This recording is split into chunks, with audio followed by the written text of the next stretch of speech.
Hello everyone. So, when the first Transformers 1 trailer came out, I wasn't really digging the animation style too much, but over time, I think everyone agrees that the first trailer was kind of the weakest, and the second one might be the best. Over time, I really started to I was able to accept like the animation style. I thought I was coming around and grew on me. And it's very nice to see. Transformers has a very wide and diverse cast. It's very nice to see color on the screen, frankly. It was very nice.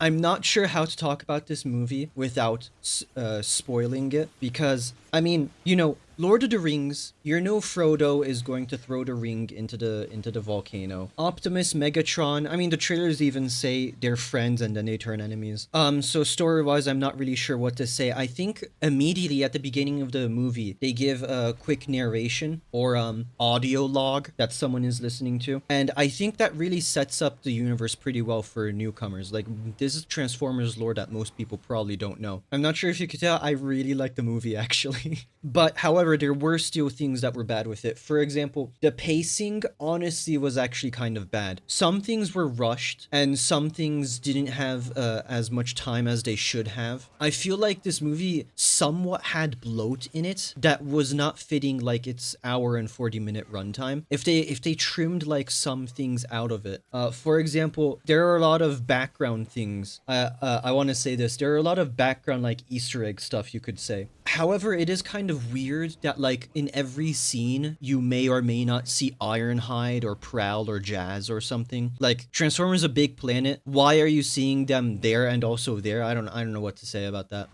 Speaking of saying, what a quality transition. Voice acting. Scarlett Johansson, I think she was the best actress out of all of them. She obviously has experience with voice acting and she's like pretty alright at it. I think we've all seen in like Marvel's What If on like how some real actors can't do voice acting. I'm here for Sergeant Barnes.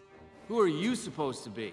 Queen of England? Megatron's voice actor Brian Tyree Henry, I think it is. He was pretty alright. He was okay. Optimus Prime though, Chris Hemsworth. People might be a bit iffy on someone else other than Peter Cullen voicing Optimus Prime, which is understandable. It's fine. However, it isn't the worst thing that someone else voices him. However, Chris Hemsworth, I'm not saying he's bad. I'm just saying he might be the weakest out of all of the voice actors that were in the movie. The other person, going back to bloat, Keegan-Michael Key as Bumblebee, he voice acted fine. However, Bumblebee, genuinely, this Bumblebee is a Bumblebee I would prefer having his voice box torn out by Megatron or something.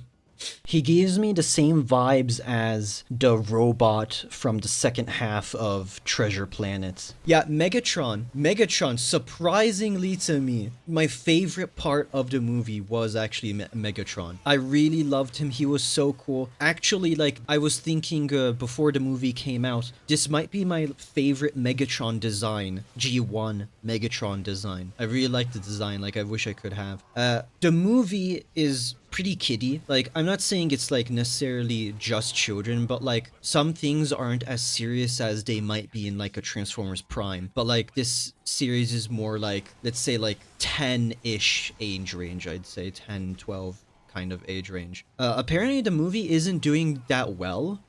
It seems to be a problem with marketing. I'm not sure. When Rise of the Beast came, maybe it might be that like people are still affected by Transformers movies being bad, but Rise of the Beast didn't do well and this isn't doing well either apparently. It might be because it's running up against Beetlejuice, I don't know. I'm usually not a person who watches trailers because usually I know if I'm going to watch something or not. However, I wasn't sure if I would watch this in a theater or like wait for it to come on DVD come on streaming platforms or whatever. So I watched the trailers for this. Something I want to say, I already know that like trailers and movies are different. They edit trailers and movies differently.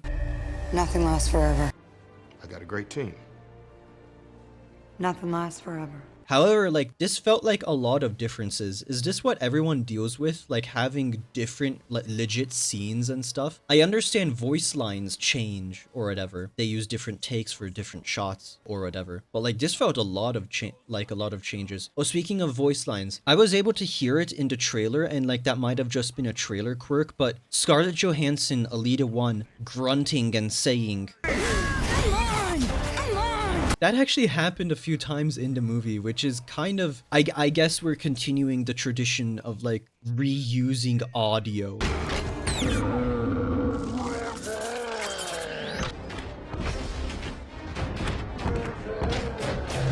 Anyway, yeah, it was like really fun. I was grinning like ear to ear. I was like so happy watching this movie. Flaws and all. I was so happy. I was like going to cry from happiness at some point.